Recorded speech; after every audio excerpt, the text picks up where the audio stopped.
Hello adventurers and welcome back to my channel. Today we're in Kansas at the Strataca Underground Salt Mine Museum, where we are underground bound in just a few moments. So let's roll the intro and go deep within. I hope you'll come with me and don't get scared. It's gonna be fun.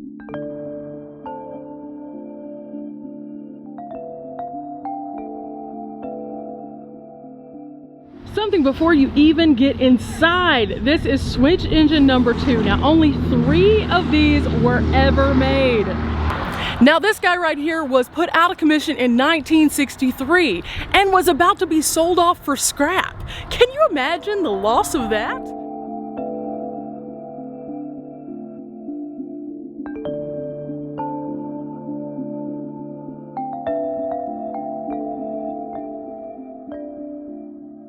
Now, as we move inside, masks are required when you're riding inside the hoist. So make sure to bring your mask or call ahead to see if they're still doing this. Now, if you're wanting to come out, tickets are $19 for the general admission, which includes the dark ride. If you're wanting to do the secondary tour, it is another $12.50, and that is the safari tour. There's not enough time for us to do both of them today, so we're just gonna check out the general admission, $19 adult, and see what it's going to unlock and uncover for us as we go underground. So while we're waiting for our tour to begin, there are some really cool things out here for us to check out. I mean, like, look at this. Man, that is amazing. And then here we have a little bit of education to let us know what we're going to be experiencing and why these things exist the way that they do. Just below that, some specimens that are going to let us know a little bit more about what we just read about. Okay, so behind me in this case right here, there's actually a timeline of the world, basically. You can find what was found on each one of the levels as they dug the hoist. Now, they dug this hoist for this particular site much later than the original mines, obviously. This site's relatively new, the mine is super old. But it can give us an idea as to what it will look like as we're traveling deeper and deeper and deeper into the earth.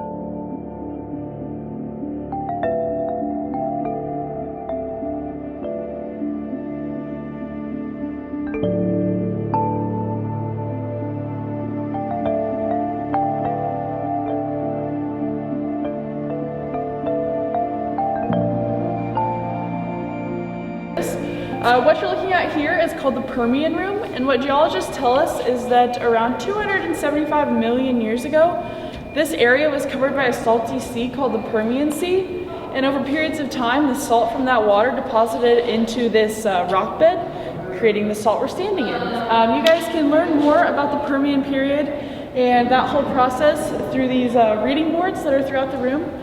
When you guys are done with this part of the tour, you can head on down to the more narrow area down there. Okay, so this portion is self-guided, so we're gonna take our time and go through this section, looking at the different information. It's a pretty big room, so I'm gonna show you bits and pieces of it, but you have to come and check it out for yourself to get all of the goodies.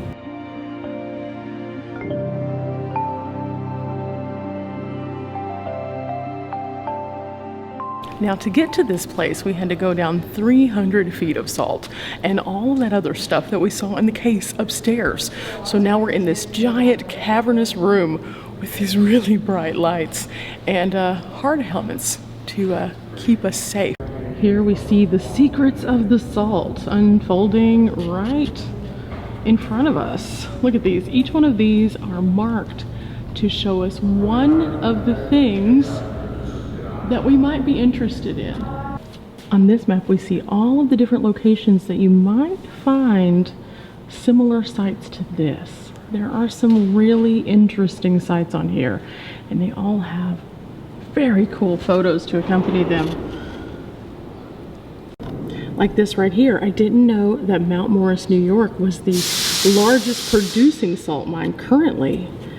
And we can see that that is in upstate New York right here.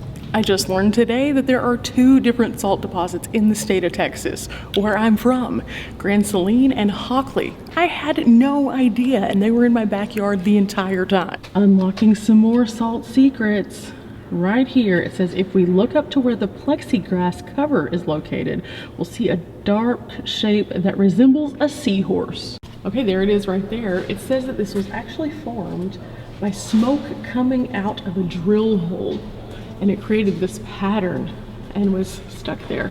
What lies beneath? We are here. Okay, so right by this we have a iPad screen that allows us to do a few things here. So let's see what kind of information we can find. Groundwater is about 15 feet below the ground surface. Wow, so if we keep going deeper and deeper, it tells us when we have reached the salt. Wow. Now the thing I really like about the interactive device right here is you can find where you are in relation to sea level also. So while we feel like we're super far underground here at 650 feet, we would have to go another like 400 or so feet just to reach sea level. It's crazy, but it gives you a very visual way to understand it better. Don't push the red button. Okay, I won't. Oops, I did. Uh-oh. So this is showing us exactly where we are in the mine right now. That's really cool. And then it gives you in relation to where you are for the rest of the map. And we have the Permian Playground also, which is very cool. You can take your hands and dig them right into all of these different layers. Whew, that one is, oh gosh, it's not going away. What was that? Let's try our hand at oversized rock salt. So this is what we use when we make ice cream. And then we have mud, but it's not the same kind of mud that we think of. This is pebble-like mud. Oh, weird. Now, Mom has found the prized possession of the mine right here, and it looks like she is taking some photos. Okay, what is this, Mom? What is it? 1 cubic foot of loose salt weighs about 70 to 80 pounds, but jumps to 135 pounds when in pure crystal form. The block in front of you weighs about 6,000 pounds. Wow, so this is 6,000 pounds. Now, I like to give a good comparison on size, and I don't honestly know what we can even compare this to. It's huge. But look at this. It is almost the same height as Mom, and it is about probably 3 feet. This thing's huge, so huge. You can barely see Mom's head poking up over there. Hi, Mom. Now, it might just look like graffiti, but this actually has a purpose. This area was actually blasted in 2004. And the crew that blasted it was able to sign the wall and add their signature tagline, "Get her done," as well as the date for which they blasted it. Now, the original mines would use mules to pull all of the salt out. However, then they moved on to what they called electric mules, which were vehicles like this, as well as the little locomotive that we just looked at. And this became much more effective, and they could haul quite a bit more with these advances. This also is an indicator of what the maintenance shop might look like. There are 2 bays, and these people work round the clock to maintain vehicles because the salt around them is working against them constantly. So electrical systems, vehicles, everything. And this is kind of what it looks like over here. Can you imagine working in a shop that's in the middle of a mine like this? And I never expected to find all of these vehicles underground like this. Like, the questions that go through my mind are, how did they get here? What all did they do? How did they maintain them? And one by one, we're knocking all these questions off the list. Now, as we walk around, before we do the dark ride, there are 3 separate videos that we're sitting down and learning a little bit more. Each one tells a portion of the story as to what makes this place tick and also so great. So, the videos are important. They fill in all of the pieces. Definitely stop and watch them.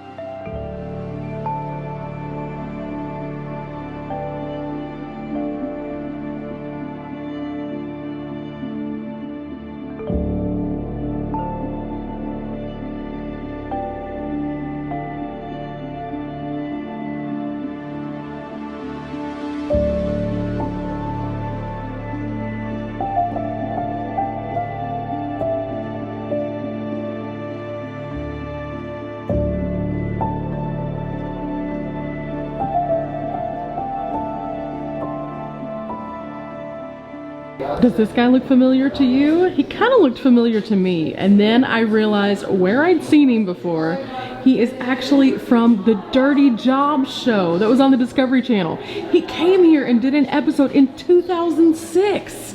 Speaking of dirty, at one point they thought it was more cost effective just to leave the trash in the mine rather than bringing it out. So see, these are some of the things that they have found in the mine here. And some of these things are crazy, like, oh my goodness, look at this. This one looks like it has salt crystals growing on it. And here's an old bag of Fritos over here on this side. Wow, these are relics in themselves. Now, a couple of facts. When they opened in 1923, the Cary Salt Company advertised this to be one of the most modern out there because they used all electrical equipment. And at the time, that was completely unheard of. And that was where this all began. This was a state-of-the-art facility and remains that way to this day.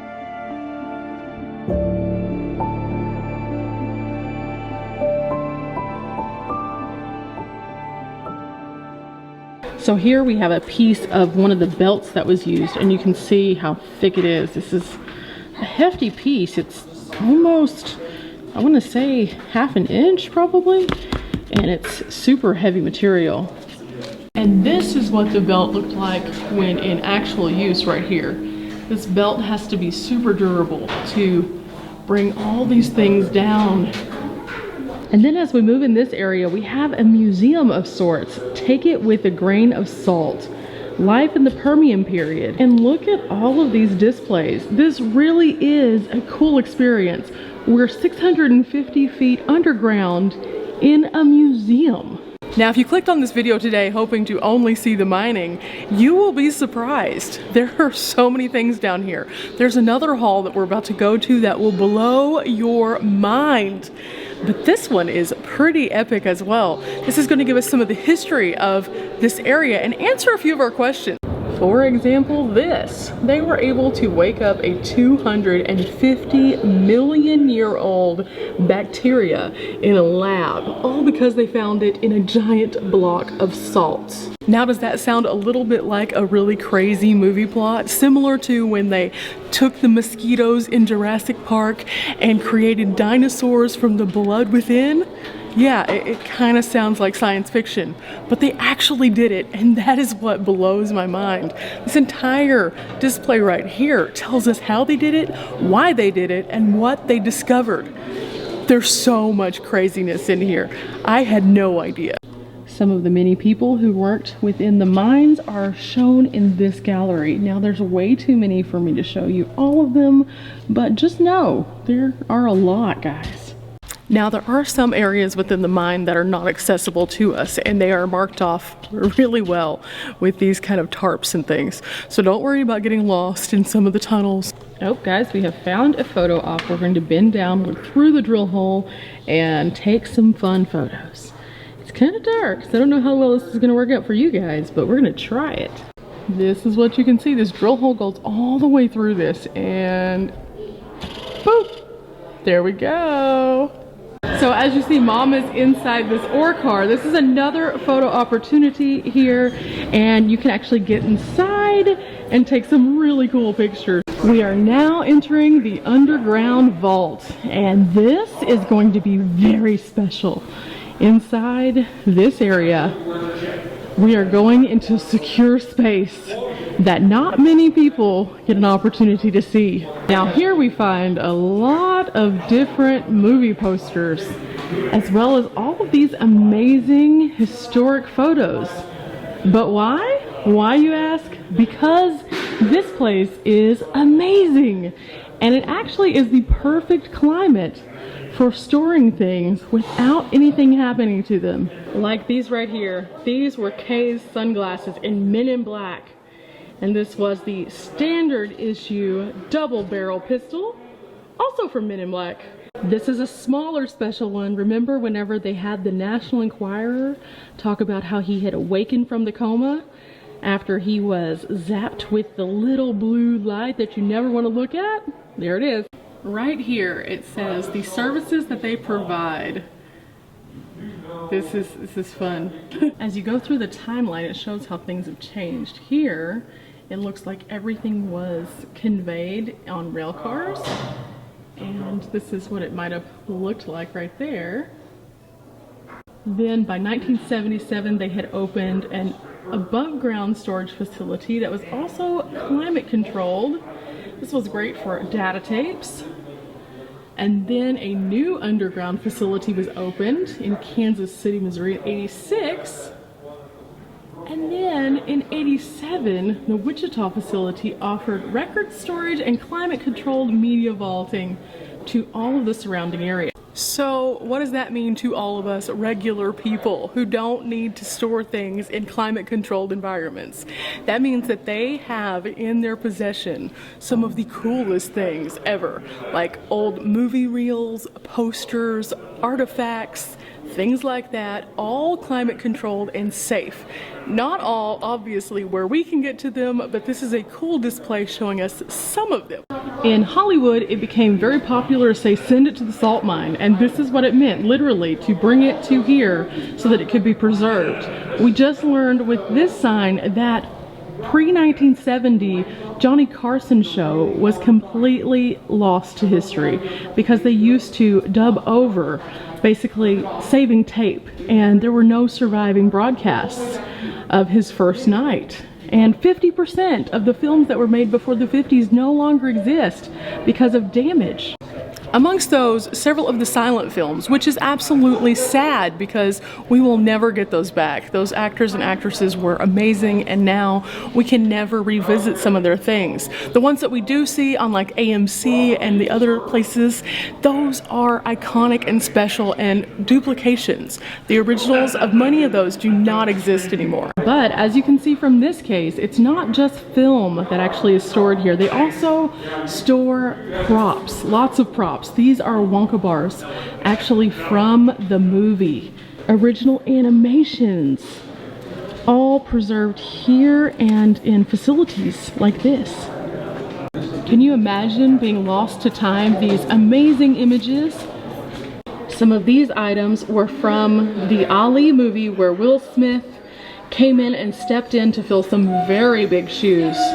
This right here is the Daily Planet miniature that was used in Superman Returns, the 2006 Warner Brothers, starring Brandon Routh as Clark Kent.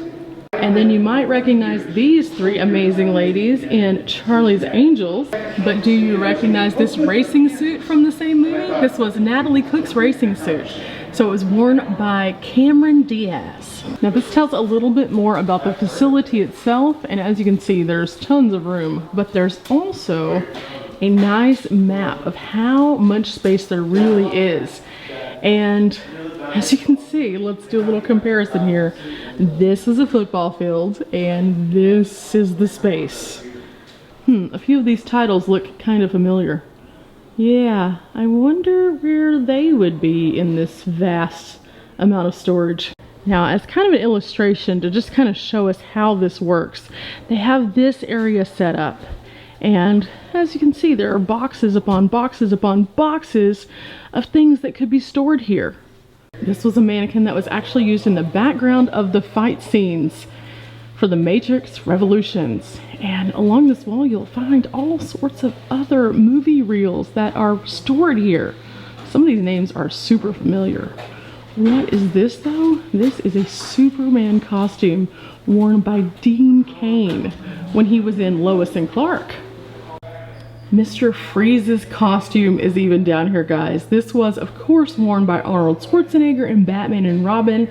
And wow, this thing is massive. Of course, then again though, Arnold is a pretty big guy. Mr. Freeze, of course, couldn't be here by himself. We have a Batman costume. This one was worn by George Clooney. And this was the controversial costume. This is when they added a special little piece that some people didn't like too much. This outfit once was worn by Sacha Baron Cohen as one of the most controversial characters in all of Talladega Nights. There he is right there on his little magazine cover. Now, Sacha Baron Cohen has never been one to stray away from controversy, so his role here was tame in comparison to many of his other roles. This was worn by Matt Damon when he played James Granger in Monuments Men. In the wall to your right is a bulkhead. A bulkhead is what the miners call a wall that was used to direct airflow. This bulkhead is made of 1.5 inch thick tongue and groove planks supported by 6 inch by 6 inch timbers and sealed with black tar paper on the backside to keep air from that part of the mine from coming into this side. It was slowly being crushed by the roof, but as you can see, it finally came down. On the platform are a couple of two-thumbed gloves. In the 1940s, when this area was being mined, everyone conserved materials for the war effort. The miners would wear the gloves until they wore out the palms. Then they would wear them on the opposite hands, using the second set of thumbs until they wore out the backs of the gloves. Now, stories have been told that Mr. Carey, the owner of the Carey Salt Mine, was always after the miners to pick up their trash and not contaminate the salt. Well, apparently a miner rolled up these gloves and stuffed them in a blasting hole, because that's where we found them 60 years later when we opened this part of the museum. Now, if you look closely at the salt wall to the right, it appears there's another glove stuffed in a blasting hole. All a roof hole. The pieces on the floor used to be the roof. But over a number of years, the salt started sagging away from the compacted mud layer above it and eventually fell.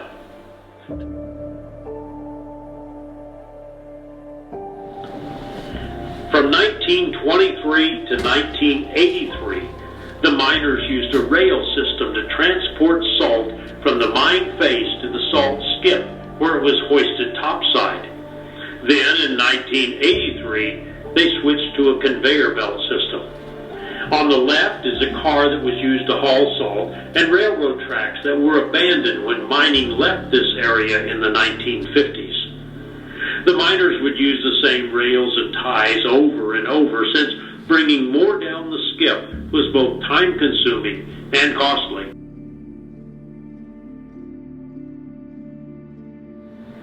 Everything that comes down in the mine stays in the mine.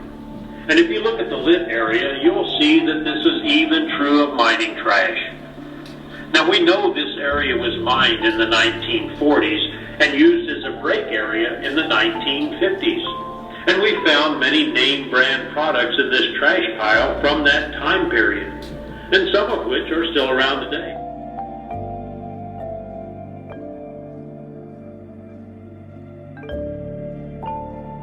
In case you were wondering, trash isn't the only thing miners left underground. And apparently this area was used as a restroom. Oh, no fancy porta pots here.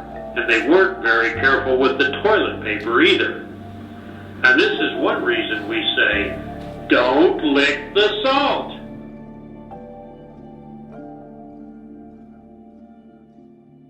Okay, so we did that train and it was really cool. We learned a lot of really amazing information from the tour through. But we're not finished yet. We have a dark ride to go on, and that starts in about 10 minutes.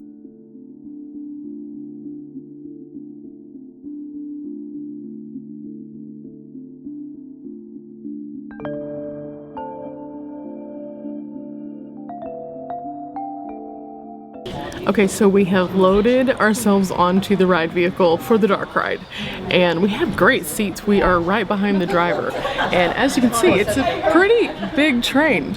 So here we go.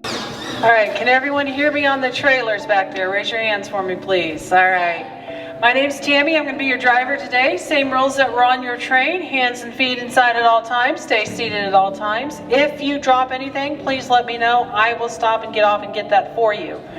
There's one spot that we'll stop and get a souvenir piece of salt, and I'll let you know when that is. From 1923 to 1983, the rail bed over here to your left was the lifeblood of the mine until they switched to the conveyor belt system in 1983. You'll notice engine number 1 here was a trolley car engine. You can see the gooseneck arm reaching up into the DC power cable. Now this was nicknamed the Galloping Goose. 1, because of that gooseneck arm. 2, because it was wound so tight on its springs that when it would start and stop, it would jump up and down, and at times even jump off the track. So it's not a very affectionate nickname. Also on our left here are our salt cars. They're stamped with CSC, and that stands for Carey Salt Company. It would take 2 miners, known as muckers, an hour and a half to fill 1 cart with 4 tons of salt. And they did this by hand with pick and shovel. Now for every cart that they filled, they'd get a brass chip, and at the end of the day, when they returned topside, they turned those chips in for 50 cents. And on a good day, they could make about $4. Now, of course, back in the 1920s and 30s, $4 a day was a very good wage.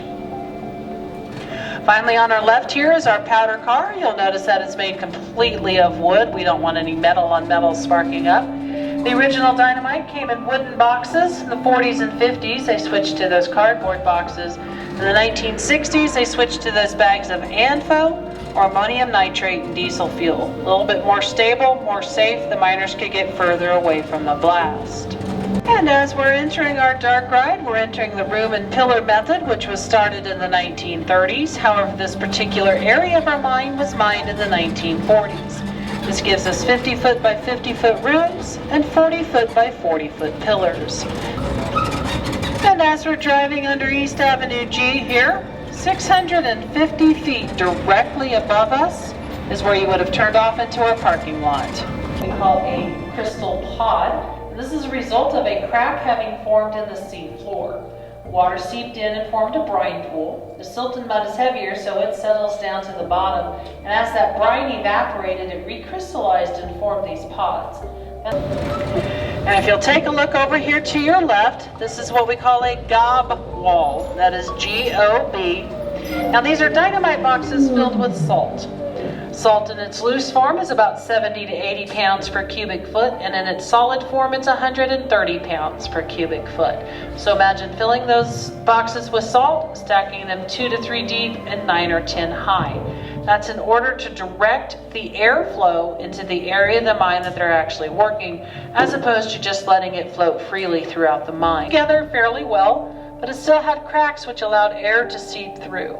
It also took time away from the mining process in order to build that wall, as did filling those boxes and stacking them, and as you can see, it's slowly deteriorating. So eventually they went to what we call brattice curtains. You can see one hanging back behind those boxes. The originals were made of jute or wool. Today they use reinforced vinyl. If you remember seeing the yellow curtains in our gallery, those are our brattice curtains today. A lot easier to move. Whenever they're ready to change the airflow, they take the curtain down, tack it back up, and continue on their way. Now when Mother Nature has a hole punched into herself, she tries to heal herself in what is a mine rather than a great big hole. That's what's going on over here on our right. These heavier salt pillars are pushing down on that softer salt floor. There's a mineral called anhydrite directly underneath there, so that pillar's not going anywhere. Well, the floor then. Okay, so this is the part where we actually get to go pick up a piece of salt to take with us. And I know that this is the part that Mom was really excited about, so she can share it with the kids at school, but I'm gonna find one also. These are neat. So many options. This is beautiful. Look at this. It has a little bit of the darkness to it, and then also the light. That will show off the layers a little bit.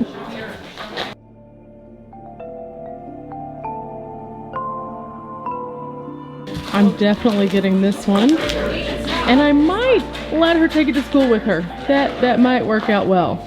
So Mom, what did you think about that tour? That one was pretty awesome. I loved going through there and seeing all the different things that were left behind, but also the chance to get the little salt rock. That was awesome. That was pretty awesome. Yeah. And every person who comes in can do that. So you just have to buy the general admission ticket, and you get the train ride and the dark ride, and then you get to take something the size of your palm. So if you have a big palm, you're going home with something kind of big. Yes, this. I definitely survived. And this right here is the shirt that they were wearing on our tour that we loved. Look at this. Why so salty?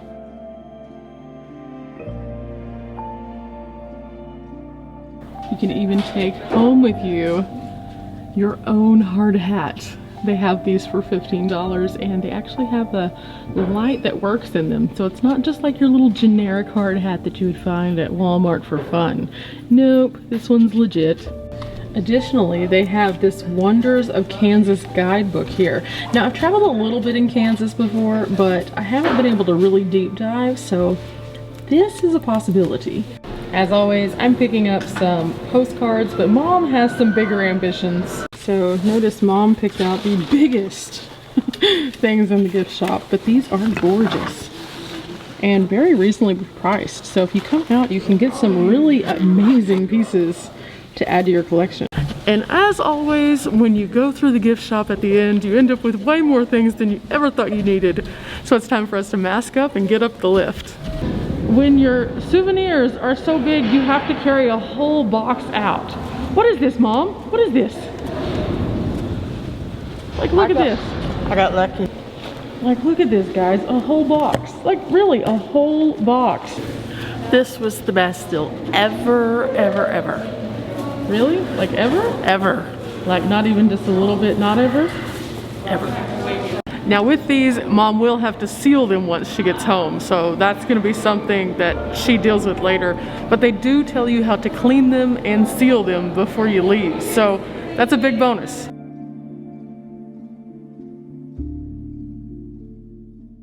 So now that we're in daylight and we are out of the shaft, you can see all of the goodies that we picked up. So I think this one is my favorite, and the reason why is because they actually had a place in the tour where we went under this red area and they talked about this one a little bit more in depth. I didn't know that they were gonna have this available for us though, and as you can see on the backside, it gets darker and darker. It's like this really pretty color. I kind of want to put a light under this just to see what it looks like. Now, which one's your favorite one, Mom? No. I think they're all pretty awesome, but this one, because it's so huge. It's pretty big. Yes. And it shows these crystals really nicely. Let's see it up close here. Ooh, there it is. Look at that. Now, just a couple pieces of information. At this particular mine, they do not mine for table salt. All of the salt is used for other purposes, including like salting the roads whenever it snows. The biggest consumer of this kind of salt for this particular mine is actually the city of Chicago. I mean, go figure, right? But yeah, so we learned a lot today, and we also learned those little tiny things about why we shouldn't lick the water. So to create the table salt is a completely different process, and that is actually done by Morton also in this area, but not in this particular mine. So whenever you come out, you can get all this information and so much more, because I couldn't put it all in the video. There was just no possible way, and have an experience of your own at Strataca. If you're interested in coming out, I'm going to leave the information in the description as well as my interactive map. You can leave a thumbs up and also subscribe and go on more adventures with me later. Bye guys!